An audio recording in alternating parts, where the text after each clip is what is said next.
Naomi Osaka has won 4 Grand Slam titles. She has been the #1 player in the world. She was the first Asian player ever to reach the top of the sport, a global icon who has headlined the biggest stages tennis has to offer. And on a Saturday night in Washington, a 21-year-old from the Philippines took her apart on court in 77 minutes and barely broke a sweat doing it. What Eala did to Naomi Osaka was not just a win, it was a statement about who is taking over this sport. Let's get into it.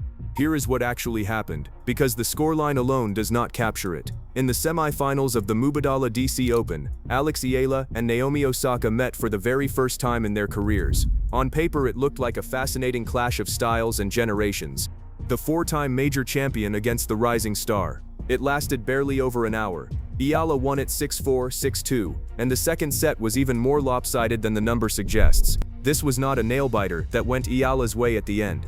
This was a young player walking onto a court against one of the most decorated names of the era, and simply being the better player in almost every department. And the way she did it is what should terrify the rest of the tour. Naomi Osaka's entire game is built on power. The huge serve, the flat, heavy ground strokes, the ability to blow opponents off the court when she is on. Against Eala, none of it worked. Osaka won points on just 59% of her service games, and got broken 4 times. 4 times, in a single match, against a player nobody thinks of as an overpowering returner. Meanwhile, Eala was a wall of consistency. She won 71% of the points behind her first serve, and a staggering 79% behind her second. And in an entire match under that kind of pressure, against a 4-time Grand Slam champion, she coughed up exactly 1 double fault. 1. That is not a fluke. That is a player who is simply more solid, more composed, and more clear-headed than a woman with 4 majors on her shelf. Look at how the match itself actually unfolded, because it tells you everything about her nerve. Osaka came out and took the very first game, the kind of start that can rattle a younger player against a legend.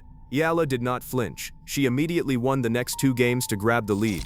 Osaka clawed back to level it, then edged in front again, and at every single one of those moments where a 21-year-old might wobble, Eala answered. From 4-all in the first set, she simply reeled off the closing games, broke Osaka's serve when it mattered, and served the set out. Once she had that first set, the floodgates opened. She broke Osaka twice in the second and cruised. That is not the arc of a lucky win. That is a young player absorbing a legend's best punches and calmly punching back harder every time. To understand how impressive this was, you also have to see the gauntlet Eala walked through just to get to Osaka. This was not a soft draw that opened up for her. In the very first round she ran into Zheng Qinwen, the reigning Olympic gold medalist, and had to come from behind to win in 3 brutal sets. Then she beat Leylah Fernandez, a former US Open finalist and, at that point, the defending champion of the tournament. Then, in the quarterfinals, she faced Alina Svitolina, the #2 seed, a former top 3 player and one of the most experienced competitors in the game, and beat her 6-3, 6-4. And here is the wild part. That was the exact same scoreline by which Eala had beaten Svitolina just weeks earlier on grass in Berlin. She did it twice, on 2 different surfaces, to the same elite opponent, and made it look routine. By the time Osaka stood across the net, Eala had already dispatched an Olympic champion, a defending champion, and a former world #3, all in straight sets except one. She said it herself afterward, that she had looked at the draw before the week began, and seen big player after big player after big player, and that reaching the final against that caliber of opponent meant the world to her. And this was not played in some quiet, empty arena either. Osaka and Eala are 2 of the most followed players in the entire sport, and the crowd in Washington packed in for both of them, split down the middle, roaring for every point. This was a big stage, high-pressure, primetime semi-final atmosphere, the kind that swallows young players whole. Eala did not just survive it, she fed off it.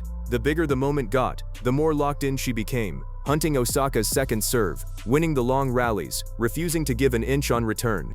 That poise under that kind of noise, against that caliber of opponent, is the rarest quality in tennis, and she has it already at 21.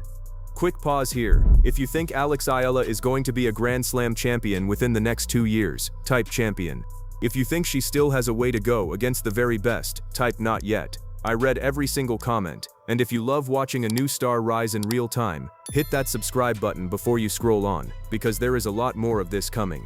Now, here is the part that makes this story different from a simple upset, and it is important. Off the court, there was no humiliation at all. What happened after the match was pure class from both women. Osaka, rather than making excuses, went out of her way to praise Eala, to acknowledge the level she played at and the future she clearly has. And Eala, who has spoken again and again about how much she respects Osaka, about everything the Japanese star has done both in the sport and in speaking out on issues beyond it, returned every ounce of that respect. Before the match, Eala had said she just hoped to give Osaka a tough time. That humility is genuine. So the humiliation, if you want to call it that, was purely in the tennis. On the scoreboard, Eala dismantled a legend. In the handshake afterward, she honored her. Both of those things are true, and together they tell you exactly what kind of champion Eala is becoming. But do not let the mutual respect soften what this result actually means, because it is seismic. Naomi Osaka is in the middle of a comeback, trying to climb back toward the top of the sport after time away. Beating Elisabetta Cocciato in 3 sets to reach that semi-final was supposed to be a sign that her level was returning. Instead, she ran into a 21-year-old who made her look a step slow, a beat late, and a level below. For Osaka, that is a genuine setback heading into the biggest part of the hardcourt season.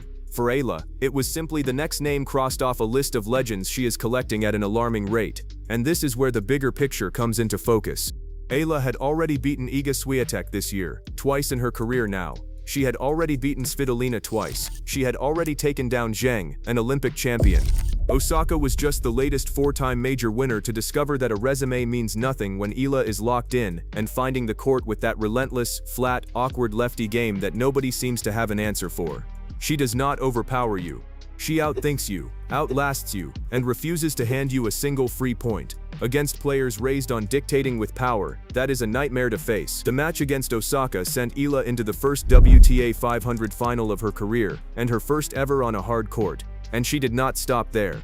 She went on to beat the top seed and world number 3 Jessica Pegula in that final to lift the first WTA title of her life, and become the first player from the Philippines ever to win one. The Osaka win was the springboard. It was the moment in that tournament where everyone watching stopped thinking of Eala as a nice story and started thinking of her as a genuine threat to anyone in the world. Think about what this run tells you about her ceiling. She beat 4 elite players in a single week, 3 of them seeded, 1 an Olympic gold medalist, 1 a 4-time major champion, and she did it without ever looking overwhelmed by the moment. That is not the profile of a player who got hot for a week.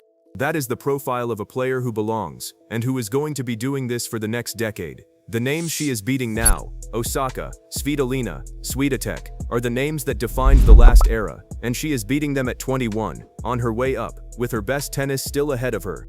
Naomi Osaka has nothing to be ashamed of. She lost to a future star of the sport, on a night when that star was simply better. But the symbolism is impossible to ignore.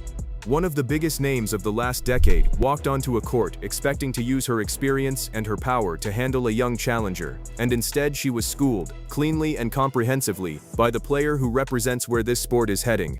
That is what a changing of the guard looks like. It does not always come with drama or bad blood. Sometimes it comes with a 77-minute masterclass and a respectful handshake at the net.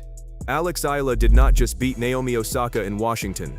She announced, in the most convincing way possible, that the players who ruled tennis for the last 10 years now have to look over their shoulders.